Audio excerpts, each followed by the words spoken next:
Good evening, everyone. It's a bright and sunny day here in San Antonio. I think I haven't been outside. Is it bright and sunny, or is it raining? Tis not. Oh, Tis well. not yet. In my world, it's July 1st. It's bright and sunny. There are no rainbows until next June 1st, and then corporate pandering begins. Have a fun show scheduled for you today. This is Angela, of course, your lovely co-host here. I'm Hector, Hola. your not so lovely Lovelier co-host. co-host. Gonna hop into today's videos. Got a couple of them, some real doozies that I want Angela's opinion on, and we'll give you kind of I like the doozy videos. both of our take on it. How was your day? Before we get into everything, Day well. okay. Mine has. Is it really not sunny outside? No, it's overcast. Oh, well, I should get out more. I'm wearing long sleeves. I was outside. It's 90, but I was wearing long sleeves. Yeah. Did you fall down today? Not today. Good job.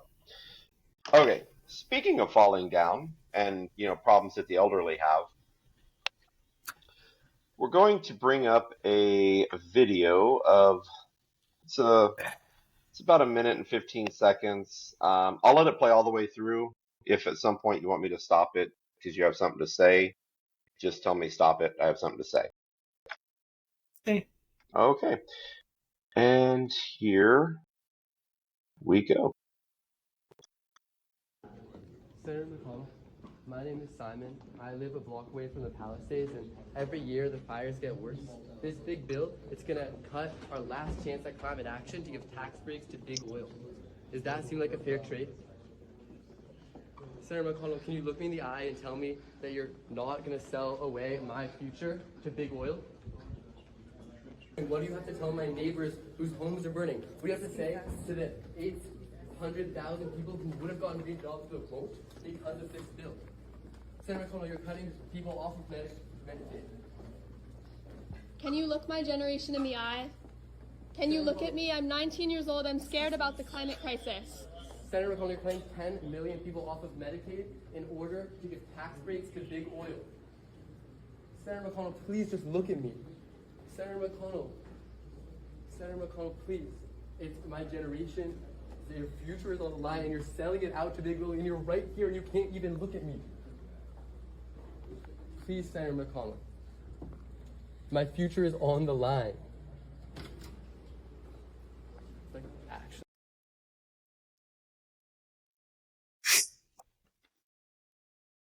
Thoughts? Just a couple of young narcissists trying to make everything about themselves. Uneducated narcissists, I would say, uneducated narcissistic sheep. From based on just what they're saying, they've completely taken the bait, and I would go out on a limb and say they probably believed everything that they're told by the television or their phone, that Democrats can save the world, Republicans are evil, MAGA is evilist, they're maggots. I have a feeling that, yeah, man, that's it. I can only laugh at these people. It's like a taller version of Greta Thunberg. How dare you? How dare you? I have a bit of a different take on it. A couple of things. Number one, it's good to see people that age involved. Oh, regardless absolutely. of their view. Absolutely. Good to see them involved. Number two, I guarantee they didn't read any of the bill. Only what they were told it said. That's all they read. And I can't imagine anyone except for the court or the clerks actually read the bill because they were forced to. Well, the Senate had to read the whole bill. Remember? That's what I'm saying. The clerk read through the whole. The clerks read through the whole bill. Meanwhile, I don't know if you saw, like, as they were panning around in the Senate chambers, as the bill was being read, you see people like, Oh yeah, so yeah, what was the point absolutely. of that whole thing if everybody's just going to be on their phone and just, I mean, nobody's paying attention. It was It literally was a waste of time. it was a It was a, stalling tactic yeah, by Schumer and the Democrats to.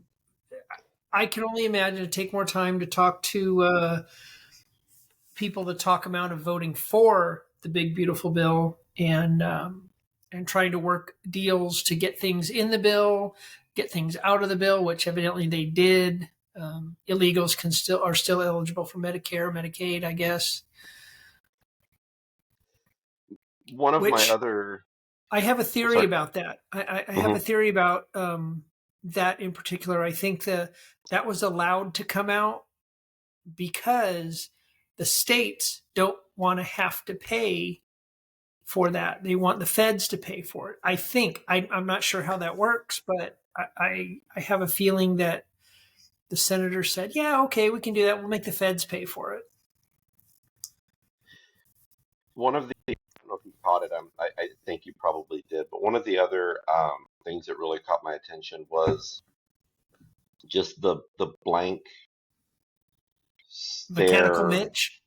Yeah, just he had that same look, or has that same look that Biden had there towards the end, where it was just the lights are on, but no one's home. And again, takes it back to one of the conversations we had a few weeks ago about term limits. I know he's not running again, but still, he was past his prime 20 years ago. Yeah. And it's it's a shame that you have, again, 19, 20, 21, 22-year olds up there asking you for a moment of your time to talk about something, and you Well, blatantly ignore them and just go into the in, elevator and in his defense, in Mechanical Mitch's defense, um, that's a tactic. You just ignore them. I mean, we've all seen Pelosi, Schumer, Mitch, all the politicians do that. I don't have a problem with that.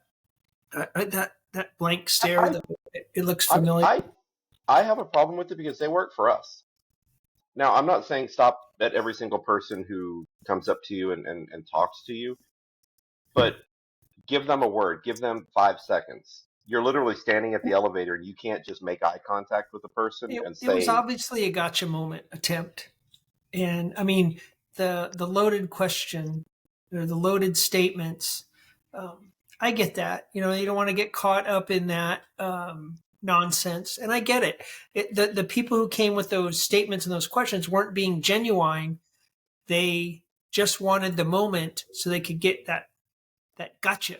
It is what I think, and I don't blame him for not wanting to answer. I have a feeling that he didn't know what where he was. and that's part of, I just, and it's not just him, and like you said, they all kind of blow by questions that they don't want to answer. They just kind of act like they were never asked, or they didn't hear them, or. Except for AOC, MTG, Crockett, the They'll whole take any squad moment they people. have a microphone in front of them. They'll, You can't shut them up. I just want someone to tell AOC when she starts bloviating, "Hey, that's great. Can I get that drink I ordered like 45 to 47 minutes ago?" um, speaking of 45 and 47, that leads us into our next video here. And it's essentially going to be breaking down Republican categories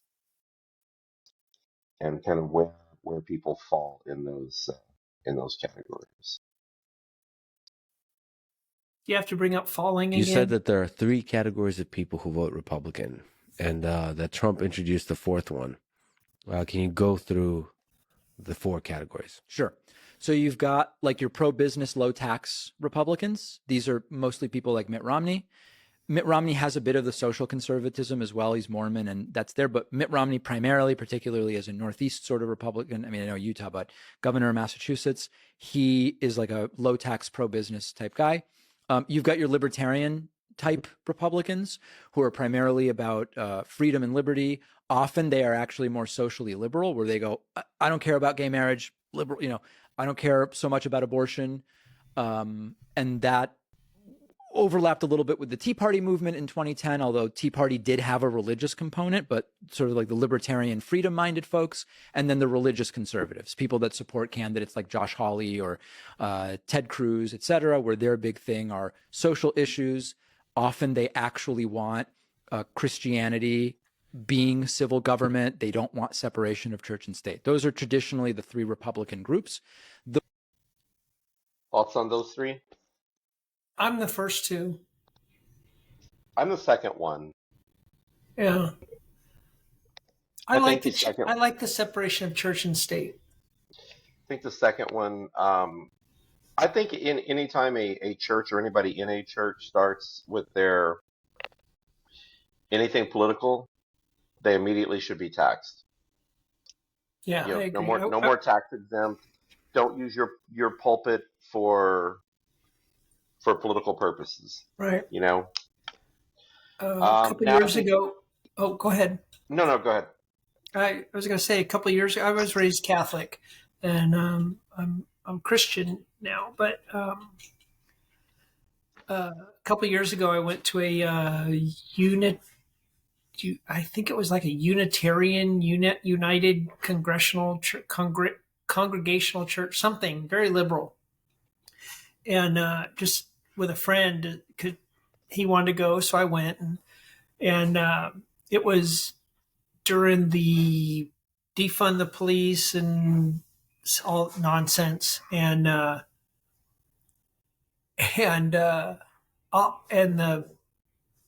minister, she got up and she started talking about how cops are evil and the military is evil and all this stuff, and I've never done this before. I raised my hand. I said, "Can I ask a question?"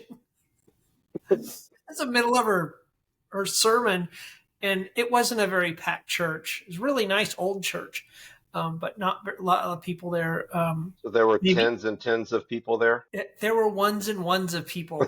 I think there were maybe 3-4 dozen people there, and mostly old people. And you fit right in. Oh no. I said, can I ask a question? And she's like,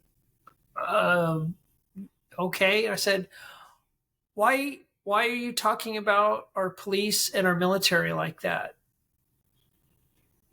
And she was like, I thought, and then the crowd is like, oh, or the dozens of people there are like mumbling.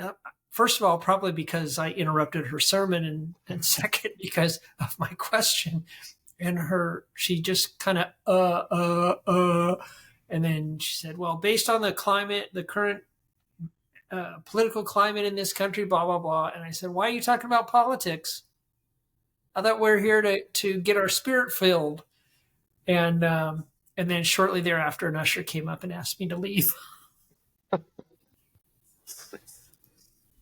Yeah. Oh, so you got ejected from the church. Yeah, it's not a church, it's a scam. That one is. But I like my separation of church and state, and I'm with you. As soon as someone starts getting up to talk about politics, on a personal level, they can talk about politics all they want. I don't care. Yep. But the minute they start,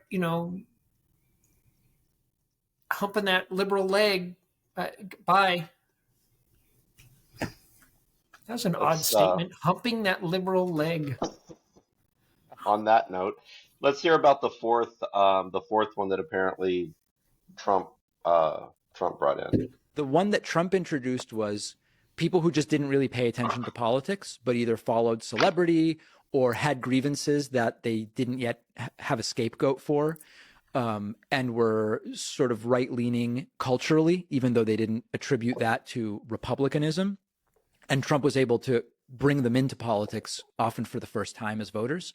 They could be part of any of those three groups if they get more into politics or kind of be their own thing, but they're more kind of like cult of personality, I'm here for Trump types. Did it have to do anything about the culture wars and the identity politics, all that kind of stuff? Yeah, I mean, so in 2016, when Trump mobilized them, those weren't really issues the way they are now. Mm-hmm. So I think at that time, it certainly was not. Who is a this factor. clown? What was the mobilizing issue? I don't. Was it just anti-Hillary in 2016? I like he did this a good guy. job on Yeah. anti-Hillary, but a lot of it was identifying real economic problems, wage depression, lack of jobs in parts of the country, you know, Ohio and Indiana. Trump rightly identified, like, we have an issue here, we don't have enough entrepreneurship, et cetera. But there was also a lot of scapegoating that was, you know, China and people coming through the US-Mexico border were popular scapegoats for a lot of those problems. This gets us kind of to populism. Populism is a rhetoric, and populism as a rhetoric doesn't necessarily come with particular policies. You can be a populist, a user of populist rhetoric and propose solutions that would be more aligned with Bernie or Tucker Carlson. Populists will often identify the plight of the middle class. The difference would be Bernie will say, we've got to put some restrictions on how much billionaires can make, and we've got to reinvest in these social programs. Tucker will say, BLM taking your house and a brown person from Mexico taking your job are what we need to deal with. So the populist rhetoric can lend itself to very different policy, and Trump used that very effectively in 2016. Who is this ass clown? I mean, who is this guy? David Pakman. I'd like to find out more about his information. I guess that's the word. So basically what saying cult of personality is the basic fourth political leaning, fourth Republican type.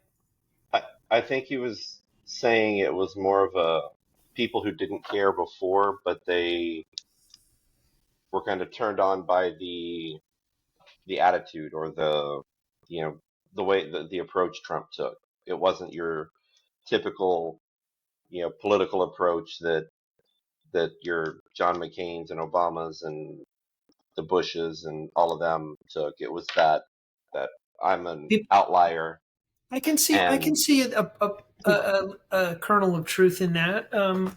He wasn't a politician, and boom, he shows up. And he ran on that, Yeah, and same happened with Ross Perot back in long time ago. Well, Ross Perot cost was it Bush the election? Yes. Yeah, to Clinton's first term. But I think that's where he was going with it, was more of a Trump brought a new group of people who typically wouldn't have been interested in politics. He brought them into politics, and it was by his attitude or whatever he or his approach, just being that if I think it, I'm going to say it type person and having no filter. Right. I think that attracted a lot of people to that fourth category. And then they find out, like he had said, they identify or can label themselves in 1, 2, or 3 as well. But 4 is really what got them into that category. Do you see or yourself politics. in category 4? I don't think so, because I was already interested in politics prior to that. So I think I was in category 2 already. I socially, I don't care who marries who. Leave kids alone and don't mess with animals. Right. If you want to identify as a fence post and you want your spouse to be identifying as a nail or as barbed wire, have at it. Like, I don't care. Just leave me don't out of it. Don't expect me to buy into your delusion. Don't and again, leave the kids, leave the pets, animals alone, and delusion all day long. You know, as far as abortion, I think I've shared my opinion on that before. I don't know if we agree on that aspect of things, but I think overall, the second category is definitely where I fit in. How about you? I definitely 1 and 2. Um, Not really. I don't really see 3 or 4. Definitely not 3, but 4. I don't see that. I I I look at what I like to look at, like a particular politician who's running. Mhm. What I can find out about what they want to do, or if they've got a history of doing it, how it can help the city, county, state, feds. Uh, so, if like when Donald Trump came along, I liked what he had to say because he wanted to fix these things that I saw as Mhm. issues. If um, if that cackling hyena had come out and said these are the things I want to do, and how I'm going to do them, and they were the same things that Donald Trump had said, I wouldn't have a problem voting for her. If they both said the same thing, if it was like a mirror image and I had to choose between the two, I would definitely choose Donald Trump because he's smart and he knows how to make deals, and she knows how to make deals. Um, she, yeah. Uh, so Yeah. speaking of elections coming up soon, people throwing specifically here in Texas, people throwing their hat in the ring for a stab at the Senate seat that John Cornyn has. He's obviously rerunning Oh yeah, or what's his running for name? reelection. The guy who lost last time. Yeah. Colin Allred is taking a stab at Cornyn. He couldn't beat Cancun Cruz, so he's going after Carcass Cornyn, and he is. I think there's going to be a few others. I think Joaquin Castro may be throwing his hat in the ring, and I don't know for sure, but it sounds like Robert Francis may be seeking another opportunity as well. I bet he's going to try to get a local seat, um, congressional seat. Um, Maybe Joaquin Castro's old one or Well, somebody. He's from El Paso, so yeah, I don't know that I don't think he moved here to San Antonio, but um I don't know what the politics in El Paso look like right now. But yeah, it's going to be a fun ramping up to the midterms. It's going to be pretty exciting because I think there's going to be a lot of fireworks, kind of going back and forth, and see how it plays out. Speaking of Oh, fireworks, you going to be here Friday? yeah, um, Sandy yeah, was asking. yeah. Nana, they're letting her out of the home. Yeah. Yeah. I'll be there. Um, cool. Anything else going on in the No. world that you want to talk about? Other than Uh, we need term limits. no. We always need term limits. University of Pennsylvania took back Leah Thomas's wins and Was he records. offended? I haven't read anything that he said his responses yet, but they're going to issue an apology to all the other swimmers, Hmm. and and they're rewriting their definitions of their biological definitions of men and women. So Did you see the tweet war, or not the tweet war, the Instagram war between Riley and what's her name? Simone Biles. Yes. Yeah. And then Simone deactivated her account. Yeah.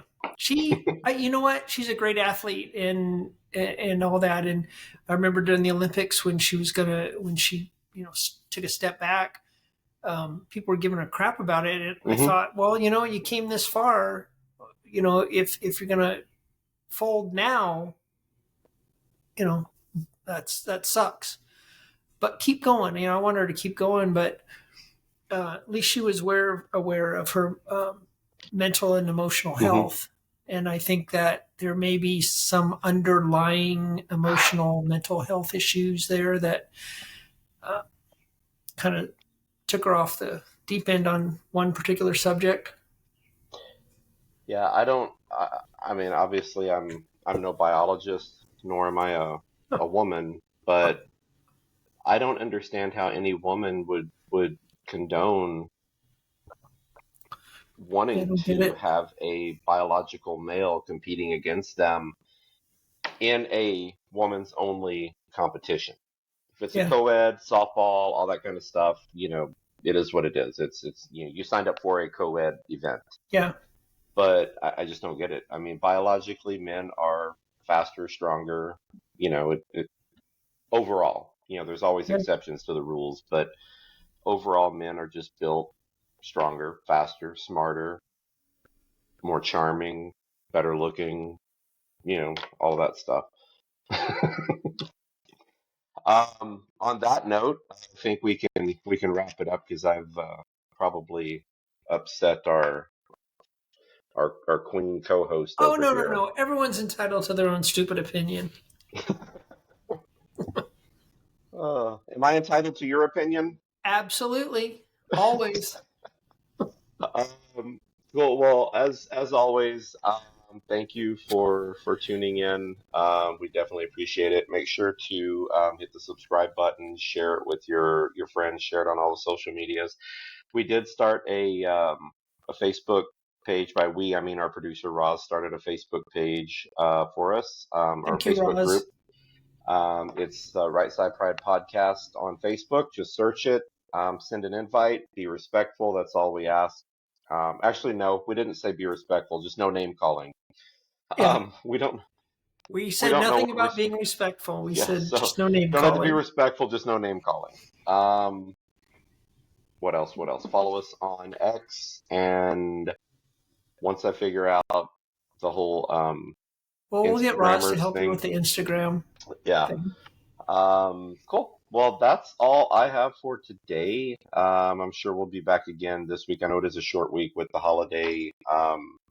Wednesday and Thursday and Friday you'll be El Occupado. Yes.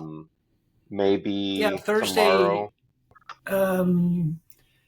I actually just received a text here from Austin. I think he wants to know if we're coming tomorrow. I'm not. I know Angel's got late nights, so it's only 4-day work week for the clinic, so she's going to have it open late. So we'll hop back on tomorrow then, do another chat. I'll try a live one. Yeah, we can. Or maybe we should wait till next week and we'll schedule it so people can participate. Okay, we'll do that. Or plan to avoid it. Either way, they'll know about it. So we'll do a little advertising on that. That's all I got. Thanks for tuning in. Again, don't forget to subscribe.